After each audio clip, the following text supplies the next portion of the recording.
So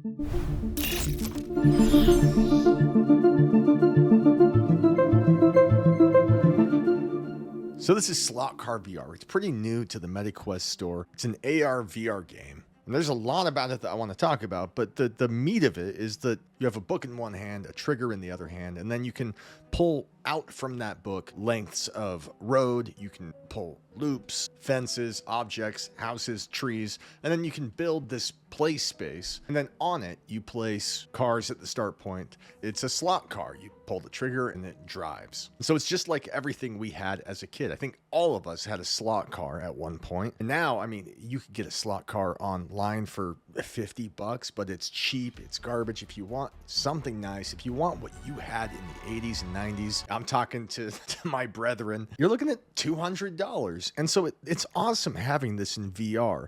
It feels right. It's well made. And it's fun putting it together. The only limit is your imagination. I can place the start position on my bed, and then I can track all across the room. I can go up my wall. I can go down the bed. I can loop-de-loop around my computer, and it's awesome. And the car responds amazingly. And on top of that, you could do it multiplayer co-op, whether you have someone physically in the room with you with a VR headset, so you guys are playing around the same shared play space, or you're playing online with somebody. It offers all of that. The whole experience is very smooth. It's very well done. And they simplify it even more so that you don't have to drag a specific length of road out. You could just grab the end of whatever you just previously built, and you can pull and you can stretch and turn and adjust it. So it makes the whole thing very seamless. I threw my son in it. He had a great time, and I have nothing bad to say, except before you can play a game like this, you have to get a scan of your room. You probably already have one on your Quest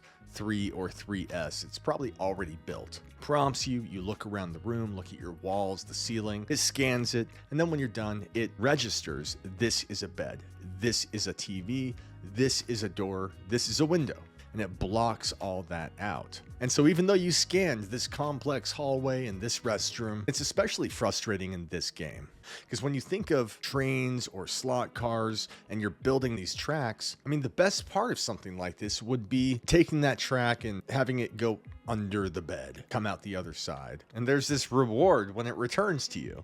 That's why men love tunnels. I'm not a baby, I'm a man. Chopping logs. There's something about it we love. And you can't do that with this. If you build a track and you take it outside of the room for a second and you devise a loop and it comes back, there's no occlusion. So you can see the whole track through the wall, nothing stopping it. And you might think, well, the room is a cube. Even though there's more going on outside of it, the room is a cube, so don't take it outside the room. But there's not even any occlusion regarding the bed. You can't take the track under the bed and have it come out the other side. And so it begs the question, why do we have a scan that includes these objects? My bed is clearly marked out. Now, we're so early into it, I can't expect occlusion with my hands. That's coming. I'm sure we'll have it soon, but a simple cube, an object that's in my room that's already mapped out, that my headset registers, it knows it's there. It really breaks the game for me. I don't think that this is a result of the developers who made this game. I think it's a limitation from Meta.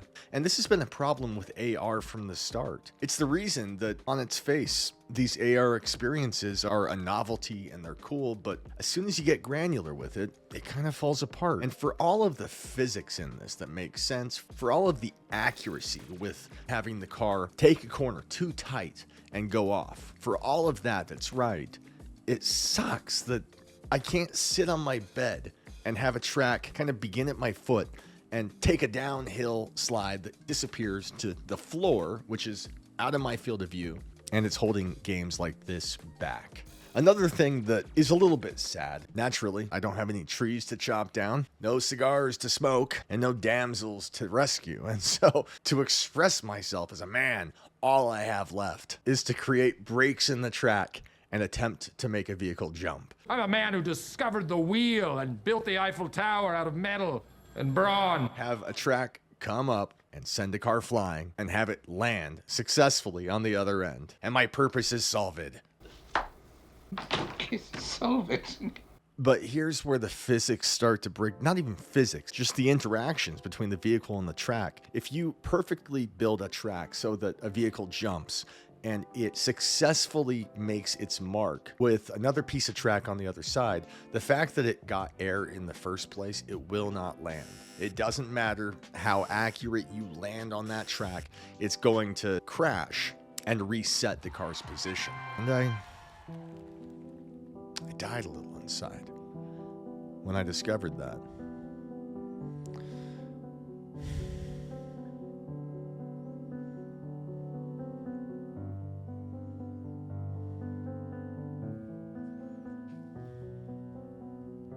That's all I wanted. Just wanted to make a car jump.